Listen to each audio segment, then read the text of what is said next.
Joe Rogan has challenged the medical establishment to a debate, simply a debate. But of course, the medical establishment is scared of a debate. So what do?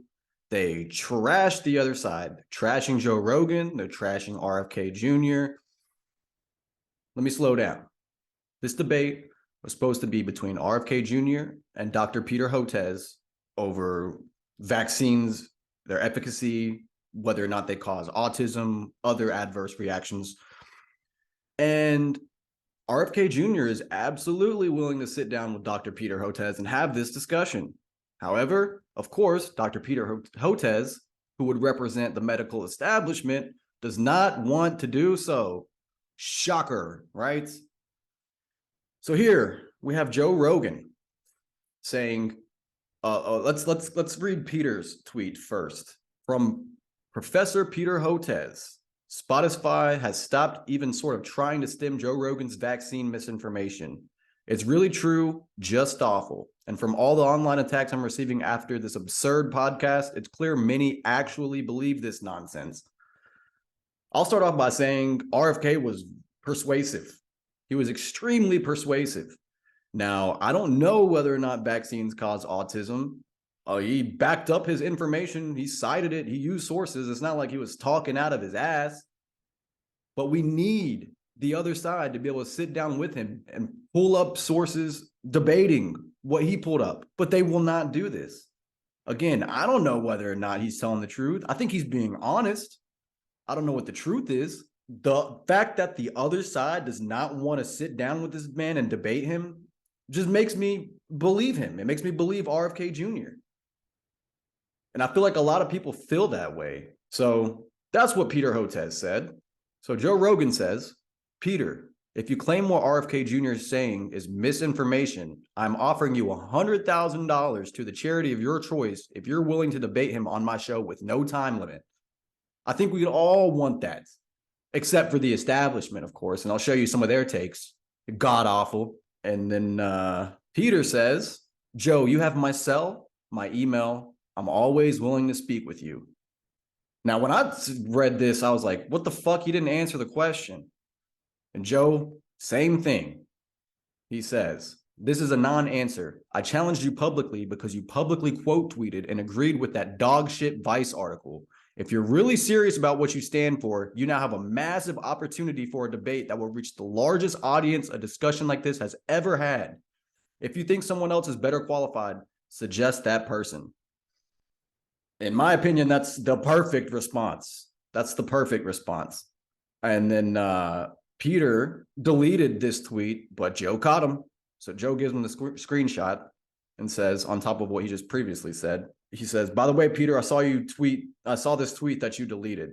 And the tweet says, be serious, Joe. That's what you throw out of your hunting buddies on a weekend. A $50 million endowment, which you, Spotify, RFK Jr. can easily afford. Not for me, but so we can continue making low-cost, patent-free vaccines for the world's poor. Preceded by RFK Jr.'s public apology. So he wants RFK Jr. to apologize to him first and then collaborate with Joe Rogan and Spotify to give him $50 million? Are you fucking crazy? Are you fucking crazy? Yes, he is. Spoiler alert, he is fucking crazy. So then Peter deletes that tweet and actually says, Joe, if you are serious about addressing vaccines and the fact that 200,000 unvaccinated Americans needlessly perished during our awful Delta BA1 COVID waves, including 40,000 in our state of Texas, because they fell victim to vaccine disinformation, I want to have that discussion. Okay, so you are shitting Peter Hotez and the medical establishment and the corporate media, everybody on this side. You guys know what fucking side I'm talking about. Like, they all spew this argument right here, but they look at RFK Jr. and say, you don't have any evidence, you don't have any information data backing up your claims. What data do you have to back this up? How do you know that 200,000 unvaccinated Americans needlessly perished because they were unvaccinated? Were the 200,000 people fat fucks? Were they asthmatic? Did they smoke? Did they drink? Did they have comorbidities? No, you don't want to give me that information. You just want everybody to take the jab, Peter. So Joe, again, perfect response, says, again, I'm going to ask you very clearly, are you willing to debate Robert Kennedy on my podcast? So Joe's like, yes, it's a yes or no answer. Have you noticed these people can never give yes or no answers? They can never give yes or no answers. They always talk in circles and beat around the bush. And then Joe again tweets, to those misunderstanding what he's saying, he's not agreeing to debate Robert Kennedy Jr. He's just offering to come on my show by himself, which is absolutely correct. Peter Hotez knows Joe Rogan doesn't have the data. He hasn't done the research like RFK Jr. has to have this discussion and debate Peter Hotez's points. That is the whole point of having RFK Jr. and Peter Hotez on, because they both claim that they have all the evidence they need to back up their arguments, which is what a debate is supposed to be. So Peter says, I'm happy to come on and clear the air. I respect you and your show. I don't want an adversarial relationship. I think we can work well together. Again, not answering the question. He's like, Joe, have me on. Don't have the other guy on. I don't want anybody pushing back on what I say. I don't want any pushback because my argument is not sufficient. I don't have sufficient evidence and data to back up what I'm saying. So I don't want anybody pushing back because I'm going to look stupid because I know I'm wrong, is what Peter Hotez is saying. And then they kind of just go back and forth. Let me read one more tweet from you. This is not from Peter Hotez. This is from Tom Nichols, who I don't know who this is. Radio Free Tom says, no medical professional should ever agree to do this. Never. It elevates the conspiracy guy, demeans the medical professional, and will only convince the cooks out there that RFK is right because a real doctor took the time to debate him. Never debate a conspiracy theorist. I have a few things wrong with this guy's point. First off, elevates the conspiracy guy. RFK Jr. is polling over 20% for the Democratic Party. And let me show you, I don't know where Matthew Iglesias got this from, but RFK Jr. is showing more favorable than Joe Biden and Donald Trump and less unfavorable than Joe Biden and Donald Trump. So let me go back here to Tom, Radio Free Tom. I think the conspiracy theorist has already been elevated. What the fuck are you talking about? We're going to elevate this guy. This guy, people want this guy to be president. People want this guy to be president. And you're talking about, oh, you're scared to elevate him. He's elevated. He's elevated, my guy. Another point. Let me make my other point. These people are all making this argument right here. They don't have any other argument except don't elevate a conspiracy theorist. Let's not forget that the conspiracy theorists have been overwhelmingly right for the past 5 years, since Donald Trump was elected president. Russiagate, conspiracy theorists were right about that one. COVID not being that severe of an illness unless you're obese or have comorbidities. Conspiracy theorists were right about that one. The jab is not safe and effective. We definitely know it's not effective. Conspiracy theorists were right about that one. The conspiracy theorist said it's not safe. I don't know whether it's safe or not. I don't think you can call it safe. I think you can say you'll be unharmed, maybe, but safe? How can you say something is safe as an experiment? If I go jump into a river in Florida and swim in that river with gators all in it, and I enjoy my swim, get out, go home, I was not safe. I was unharmed. There's a difference. So Joe Rogan offers $100,000, right? The intellectual dark web was not far behind with offering their money. Look at this list. I don't know who Jake Wan is, but he offered $777,000. Andrew Tate, $500K. Nick Mugali, $250K. Bill Ackman, $150K. PBD, $100K. Tim Pool, $100K. The pot is over 2.62 million as of 11 p.m. It could have gone up. Right now it's, what time is it? It's 8:15, Monday, June 19th. So it definitely could have gone up from then. But yeah, man, people want to hear this conversation. But again, the establishment, people in the matrix, the agent Smiths, as I call them, For those who don't know, Agent Smith is the villain in the Matrix who tries to kill Neo and have control over the Matrix and the information and everything. So that's why I call all these people in the establishment Agent Smiths. If you ever hear me refer to them or refer to somebody as an Agent Smith. He's replying to Mehdi Hassan, another Agent fucking Smith. Elon Musk said he's afraid of a public debate because he knows he's wrong when he's referring to Peter Hotez. Mehdi Hassan says, noted conspiracy theorist who has zero background in medicine and public health and said COVID would be gone by April 2020, thinks he knows more about vaccines than the world-renowned award-winning scientist who helped create patent-free COVID vaccines for the poor. So PBD says, do you also respect world-renowned award-winning scientists who are against the vaccine? I can think of a few that you and MSM called conspiracy theorists. So what's more important, science, your political party, or big pharma advertisers? That's a great point. And the people he's referring to, the scientist he's referring to, Dr. Robert Malone, who invented the mRNA technology for mRNA vaccines, who says we should have not tried to vaccinate our way out of this pandemic and was right. And he says that there are some adverse reactions with this vaccine. He seems to be right. He owns the patents for the vaccine. He came up with the technology. That's a conspiracy theorist? What about Dr. Peter McCullough, most published doctor in either the world or the US? It might just be the US, but I think it's the world. He talks about the adverse effects of the vaccines and how they're not effective. Is that a conspiracy theorist? Okay. Dr. Pierre Corey, another doctor, speaks out about the issues with the vaccines. Is that a conspiracy theorist? These are all doctors, just like Peter Hotez. But like PPD said, the science is not more important. It's their political party and the advertisement money that they're getting from Big Pharma. Mehdi Hassan, Agent Smith, Spike Cohen.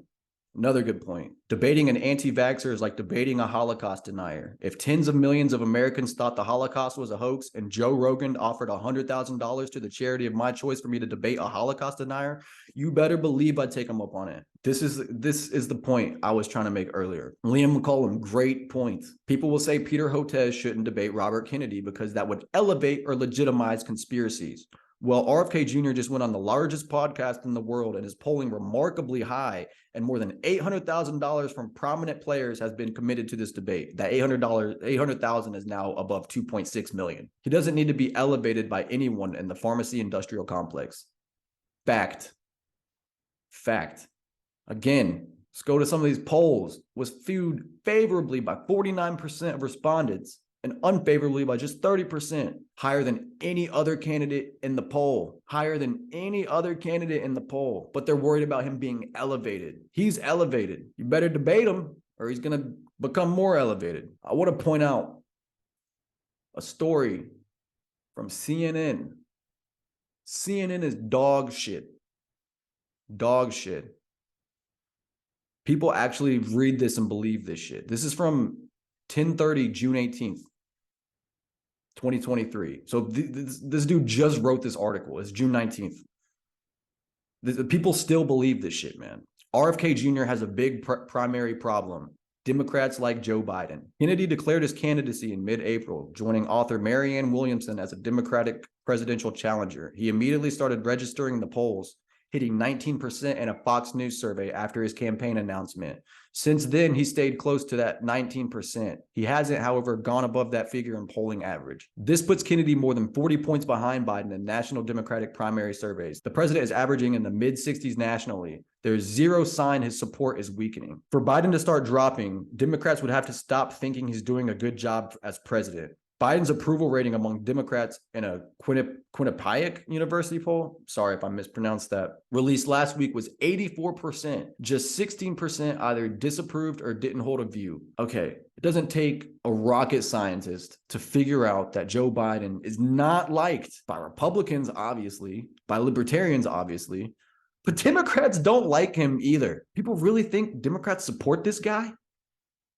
How? I think things are objectively worse in the Joe Biden presidency than they were in the Trump presidency. Inflation has gone fucking ballistic. We're on the verge of nuclear war with Russia. We're on the verge of war with China over Taiwan. Like, this is terrifying stuff, man. They're trying to teach your kids to be trans. People like Joe Biden. Give me a fucking break, CNN. Nobody believes your bullshit. That's why you're a failing company. I want to read this Patrick Bet David tweet, and then I'll leave it there. He quote tweets Mark Cuban, and Mark Cuban is a fucking Agent Smith. Says, way to talk in generalities, Joe. Not saying there aren't a lot of fucked up things about pharma. That's why we created costplusdrugs.com. But to ignore that same industry has this same industry has saved who knows how many lives is bullshit, and you know it. It's also disrespectful to all the doctors, researchers, and medical professionals that dedicate their lives to saving lives, like Dr. Hotez and the 800K plus doctors in the country that believe vaccines save lives. You aren't trying to find the ground truth on vaccines. If you were, you would bring on someone who's focused on debating the issue, like the real truther. Okay, somebody who is focused on debating the issue. Peter Hotez talks about this shit all the time. He wants everybody to listen to him. He wants to be platformed. He asked Joe Rogan to be platformed so he can say his side. What are you talking about, Mark Cuban? He doesn't want to debate because he's a pussy and he knows his side is wrong. Trying to bully Dr. Hotez is ridiculous. Mark Cuban, you are ridiculous. Mark Cuban says, you have producers that will prepare you and get you to control the conversation. RFK Jr. also has a staff ready to prepare them, and these topics are what he talks about in every speech. You both do this on a daily basis. Dr. Hotez works every day to try to find ways to help people. Joe, you and Elon Musk's Twitter are the mainstream online media, and your platforms have become everything supposedly wrong with MSM. You are driven by self-interest, just like the MSM has always been accused of. And you both have earned that right. You busted your asses to be great at what you do and have earned all you accomplished. But don't lie to yourselves and all of us and tell us you are different. You aren't. Mark Cuban, they are. They are different. Joe Rogan has had Peter Hotez on his show. He's had Dr. Malone on his show. He's had RFK Jr. on the show. He's had all types of backgrounds and people speaking all different perspectives of these things, of these discussions and topics of conversation. MSM never does that. MSM never does that. Mehdi Hassan already had Peter Hotez on. Do you think he'll have RFK Jr. on?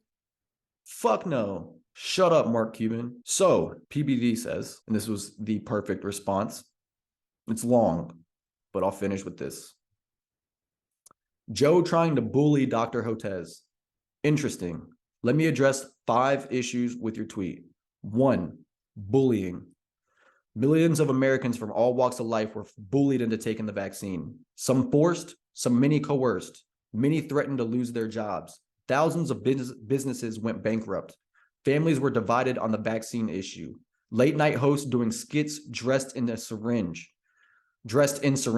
That was a typo. Mayors of NY City offering free fries if you took the vaccine. NIH director flip-flopping on masks. MSM calling those who question the vaccine conspiracy theorists. And you call Joe Rogan a bully. Fantastic first point. 2, capitalism. And we know Mark Cuban's a capitalist now. What makes capitalism work? Freedom to buy, freedom to sell, freedom to try, freedom to fail. The key word is freedom. You told me 10 years ago that your favorite book was Atlas Shrugged. I even gifted you a first edition of the book 8 years ago. A story of a dystopian in which private businesses suffer under increasingly burdensome laws and regulations. Of all the people who knows what happened in the last 3 years, it's you, Mark Cuban. We all know who got destroyed in that book. The small business owner, the man, women who risked it all for a dream. These men and women who are heroes to society were bullied, mocked, silenced, and disrespected during the pandemic. How many laws and regulations during COVID? How many small business owners lost everything? You have the stats. You have the numbers. You know you're against this. I sometimes wonder what you fear. What is preventing you from using your logic, experience, and common sense that you have a ton of to share that point of view with your followers? Whew, this man is digging into them. 3, debate. I've watched you closely over the years. You're great at debating. So great that you could argue both sides of any issue. I would agree with that. I think you ought to make a run for the 2024 presidential election. You have some very good points. I digress. You say, let's not disrespect all the medical professionals that dedicate their lives to saving lives, like Peter Hotez and the 800K plus doctors in the country that believe vaccines save lives. One of the benefits of living in the United States is its healthcare system. Full stop. I don't agree with that point, but we'll keep going. My dad was supposed to be dead at 37 years ago after having a massive heart attack. He wasn't supposed to live past 65. We just celebrated his 81st B-Day thanks to great doctors who took care of him. But just like cops, we know that 99% of them do the right thing, but the 1% who don't, should we not hold them accountable? All Joe is asking for is a debate. If Dr. Hotez is right, then what does he have to lose? Is he too good for it? You sure don't fear debating anyone? Why protect Dr. Hotez instead of letting them get in the ring? Debating is the American way. It helps us get closer to the truth. Facts, PVD, facts. Comparing Elon Musk and Rogan to mainstream media. This is point number 4. Comparing Elon Musk and Rogan to mainstream media. That's a bit of a stretch, but I have an idea of why you said that. Before October of last year, these types of conversations were not possible on Twitter, Facebook, or YouTube, only in private settings. Many content creators were silenced if they interviewed people with opposing views on COVID. Our Robert F. Kennedy Jr. interview was taken down on YouTube 2 years ago. Content creators were walking on eggshells, afraid of being deplatformed. Musk isn't silencing anyone who argues for vaccines. He's actually creating a climate to have the debate. Just this week, MSNBC and CNN both said that they won't air Trump's speech because they already knew in advance that he'll tell lies. As if Joe Biden only tells the truth. That sounds like a dictatorship where the elite know what's best for you and I. As if we can't think for ourselves. A bit arrogant and pompous, don't you think? Thank God for Twitter, Spotify, and Rumble, and other platforms who allowed for the discussion to happen. Agreed. 5, cost plus drugs. As a marketer, I respect your strategy of getting into this thread to promote cost plus drugs. A lesson for small business owners. We keep pushing the envelope. We need as many voices as possible. I'll leave it there. Well said, Patrick Bet David. Well said. If you enjoyed this content, please hit the subscribe and like. You can follow me on Twitter at StrottyT, right here, STROTTYT. Hope you guys have a great day. Peace.